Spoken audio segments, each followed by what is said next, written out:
Já não falta muito tempo para o mês terminar e temos que obviamente fazer uma análise de curto e médio prazo. Há nuvens negras a surgir no mercado tradicional que nós precisamos de estar atentos. E ainda vamos falar sobre ondas de choque da conferência de Bitcoin em Nashville. Algo que pode prejudicar o ETF de Ethereum que neste momento está a surgir e precisamos de estar a par. E também uma prendinha, digamos assim, para quem gosta de Cardano. Acho que tem aqui uma boa notícia para vocês. Meus amigos, é isto e muito mais no episódio do Alex Crypto.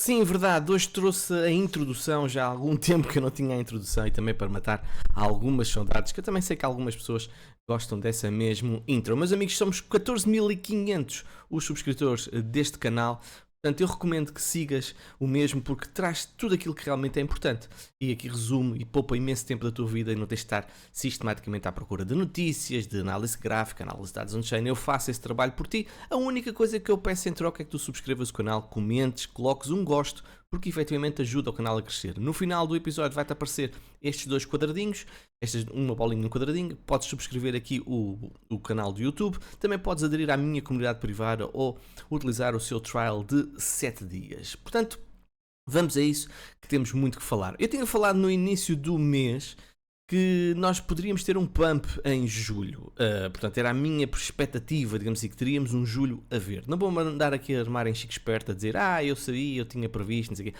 Meus amigos, ninguém sabe o futuro, isto é apenas uma análise baseada nas probabilidades. Por acaso aconteceu exatamente isso, mas houve um momento, eu lembro-me bem, houve um momento em que eu pessoalmente achei que isto podia virar para sul e as coisas podiam efetivamente correr mal. Por causa é que eu até criei o meu plano de fuga, caso as coisas de facto corressem muito mal. Felizmente que assim não aconteceu e nós estamos neste momento a terminar com uma vela muito interessante mesmo na mensal. Eu sei que falta 1 dia e 16 horas quando eu estou a gravar isto, mas é uma vela de pressão de compra muito interessante numa bull flag tremenda que aqui temos. E a última vez que nós tivemos um período de consolidação foi cerca de 6 meses, mais ou menos ali, entre abril e outubro. Nós depois tivemos aquele momento explosivo grande de Bitcoin. E aquilo que está a acontecer é, na minha opinião, é exatamente isso. É uma pausa, está a acontecer um beber água, um ganhar energias para novo movimento de alta, porque este sinal, isto é uma estrutura bullish, claramente estrutura bullish. Claro que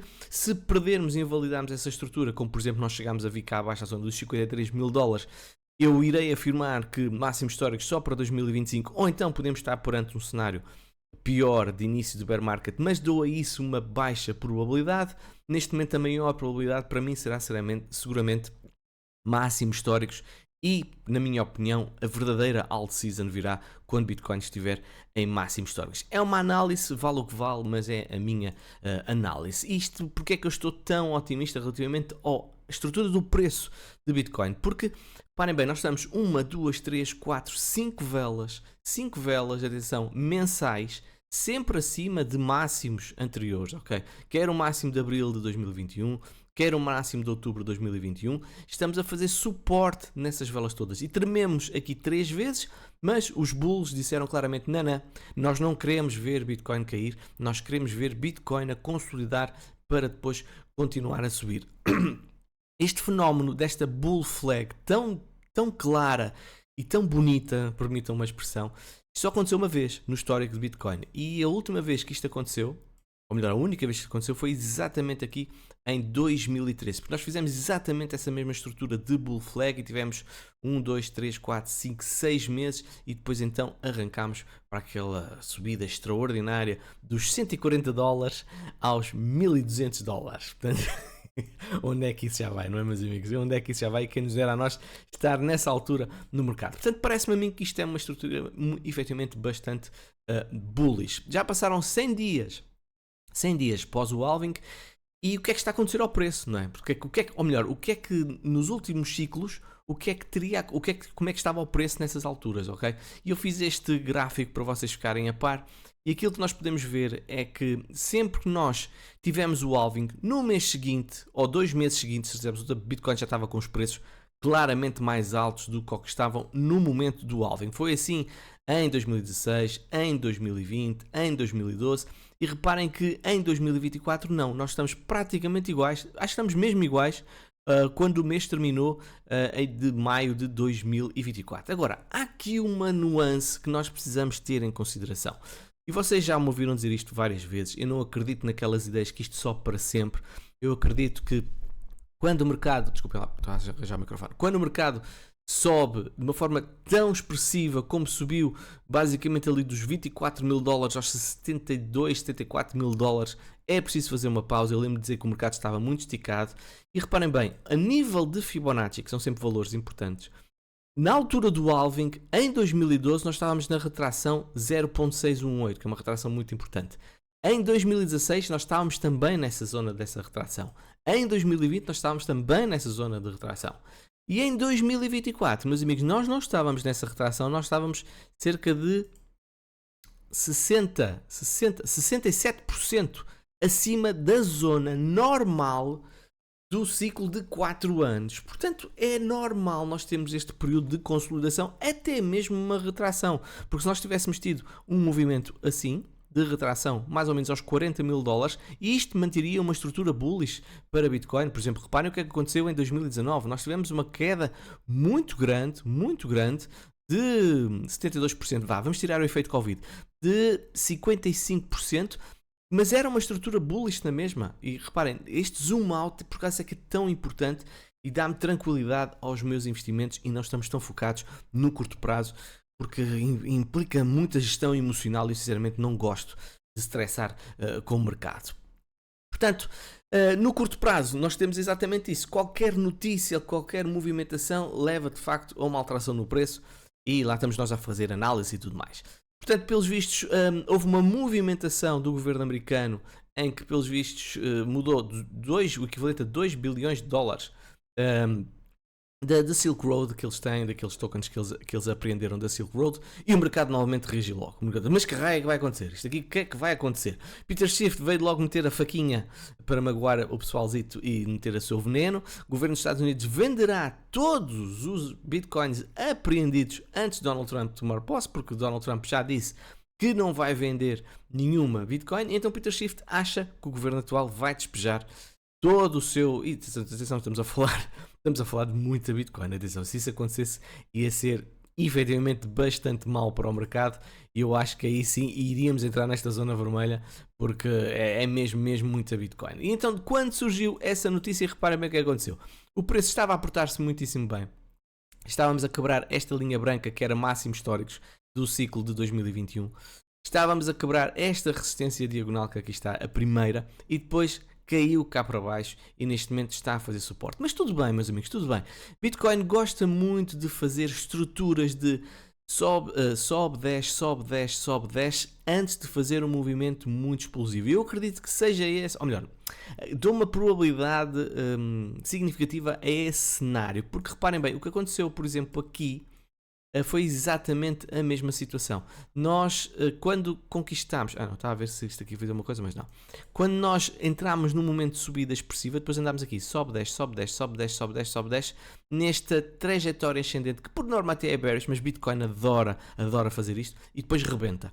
Portanto, eu acho que nós podemos estar a fazer algo semelhante se isto continuar assim, e este sobe e desce, até depois máximos históricos, e rebentamos. Isto vai demorar tempo, se calhar vai ser o verão todo, para até concluirmos esta estrutura, mas não faz mal, meus amigos, não faz mal. Nós precisamos de ver Bitcoin a ganhar estrutura, a ter tempo. Se queremos Bitcoin a valor muito mais altos, ela precisa ter estrutura, e é exatamente isso que, na minha opinião, ela está a fazer. Muito importante é a zona dos 64 mil dólares, que é uma zona de suporte dos short-term holders, como aqui também vos tinha dito, e foi onde foi feito o último baixo. Portanto, esta zona aqui dos 64 mil dólares. Se nós perdemos esta zona, vai ser um bocadinho, se calhar, mais demorado a recuperação, mas vai na mesma manter-se uma estrutura bullish, porque nós estamos a fazer um primeiro baixo mais alto, e era isso que eu não queria ver perder, este baixo mais alto que neste momento foi conquistado e precisa de ser defendido. Outras notícias, e há sempre nuvens negras, meus amigos, há sempre nuvens negras em qualquer mercado, em qualquer análise, e também temos que ter isto em consideração. Os mercados também gostam muito, as notícias também gostam muito de manipular os mercados. Uma sobrecarga de sinais de aviso marca gota d'água, que pode fazer o SP500 cair 70%. Estamos a falar de 70%. Vamos lá dizer as coisas como são. Uma queda do SP500 de 70% teria um impacto no mercado das criptomoedas dantesco. Dantesco, meus amigos. Mas é mesmo esta a palavra, dantesco. Está bem? Não me perguntem valores, mas era muito, muito grave. Não tenho a mínima dúvida relativamente a isso. Uma contagem crescente de alarmes no mercado sugere então que o SP500 finalmente atingiu o seu pico especulativo. Escreveu o Permabear, eu gosto muito do termo, Permabear, John Hussman, na segunda-feira. Ele diz que um crash provavelmente virá de seguida. Relativamente ao seu histórico, até que ponto este senhor é credível?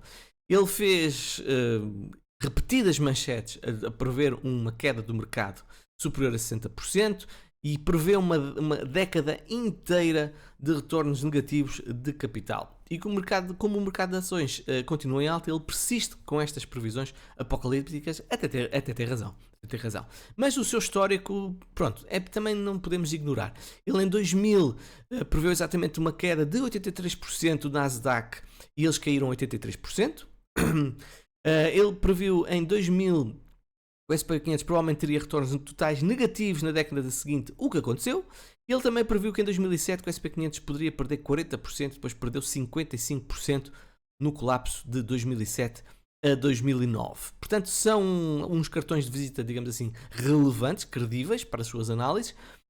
Mas o seu Strategic Growth Fund, o seu fundo, caiu neste momento mais de 50% desde dezembro de 2010. Portanto, o senhor está a levar porrada ao nível dos seus investimentos, porque o SP500 continuou a subir. Meus amigos, são análises, são previsões, ele pode acertar de facto, mas nós temos que ler isto com uma pedrinha de sal. Repara, desde 2010 que anda a dizer isto, 14 anos a dizer a mesma coisa, até que vai acertar.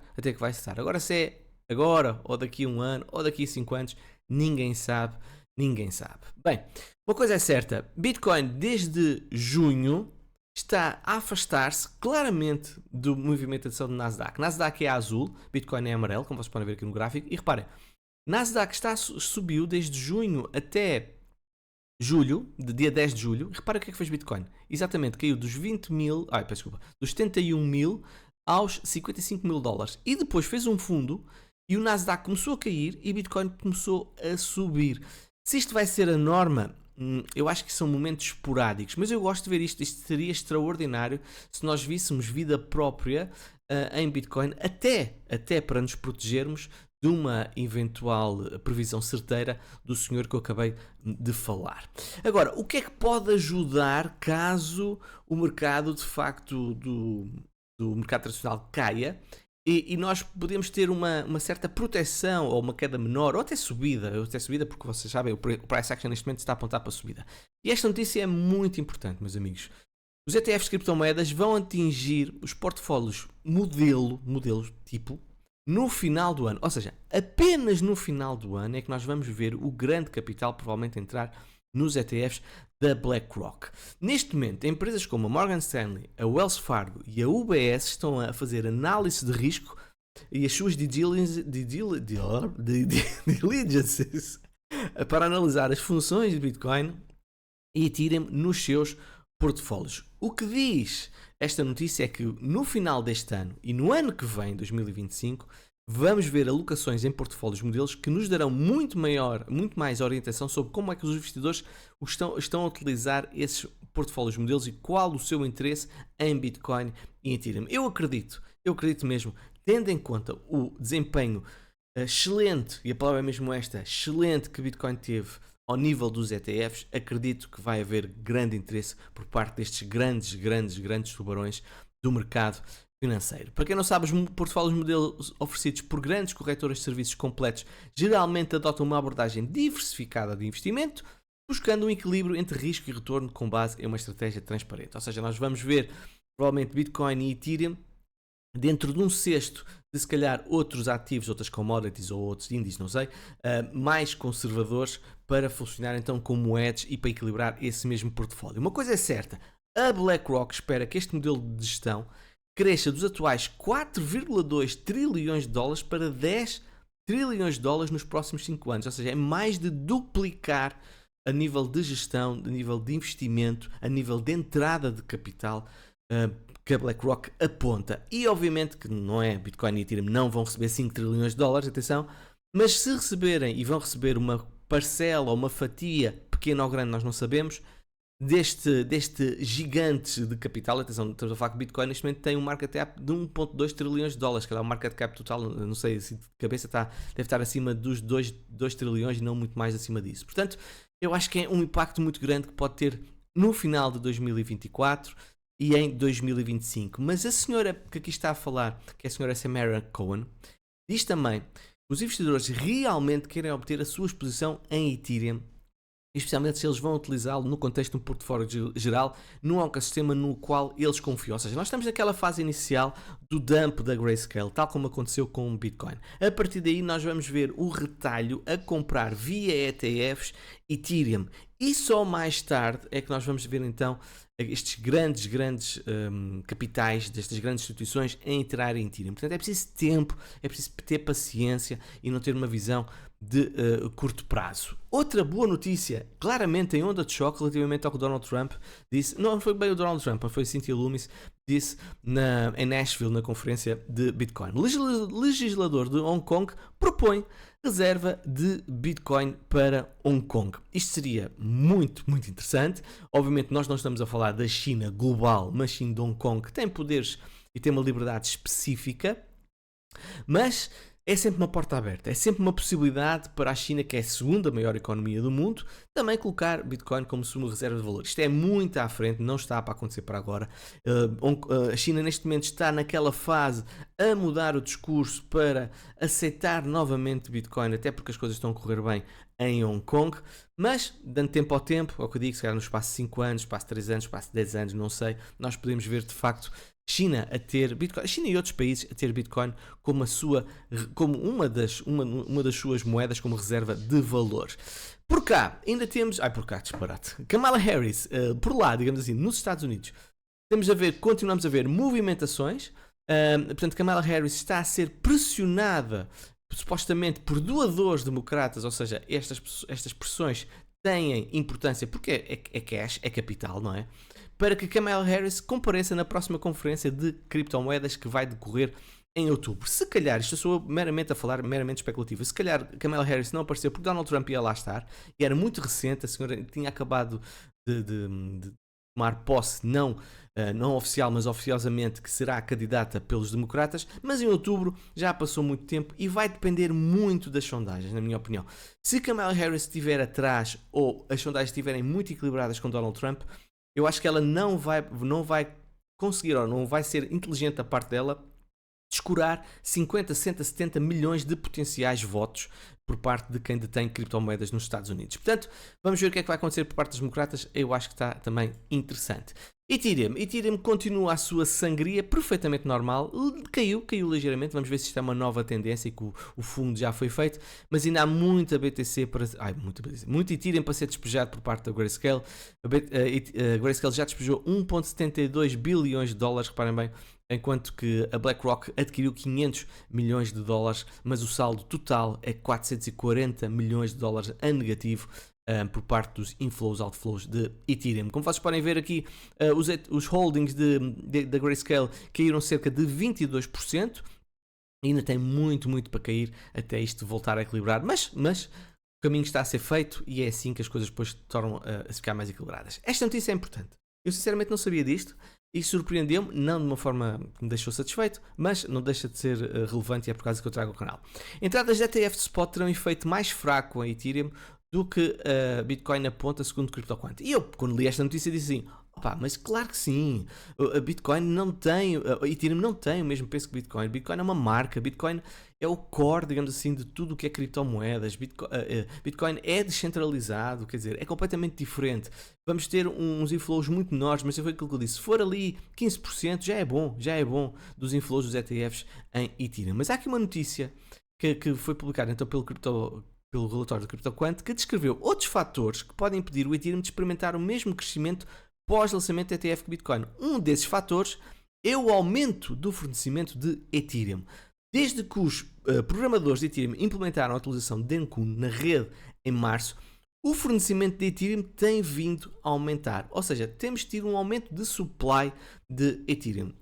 Lembrar que Dekun tem uma vantagem clara, que é um mecanismo que permite reduzir drasticamente as taxas de transação, e taxas de transação mais baixas resultam obviamente numa diminuição no Ethereum queimado, e então está a haver esse aumento de supply. Eu fui ao site Ultrasound e de facto é verdade. Reparem, a partir de março, que foi quando isto foi implementado, reparem bem, a partir daí o supply de Ethereum subiu claramente, e se nós formos para os últimos 30 dias, podemos ver claramente ele a subir, e aumentou aqui o Ethereum, que vocês podem ver no Supply Change. Vamos lá ver o que é que vai acontecer. Evidentemente, quando o Ethereum começar a ter mais tração, poderá haver mais operações em Ethereum, e então o burn poderá aumentar, mas não deixa de ser um aspecto que devemos ter em consideração. É claro que Bitcoin também tem inflação, Ethereum também pode ter inflação, mas a diferença é que Bitcoin tem um supply fixo e Ethereum não tem. E isso, meus amigos, é uma clara desvantagem que Ethereum tem relativamente a Bitcoin, principalmente quando os ETFs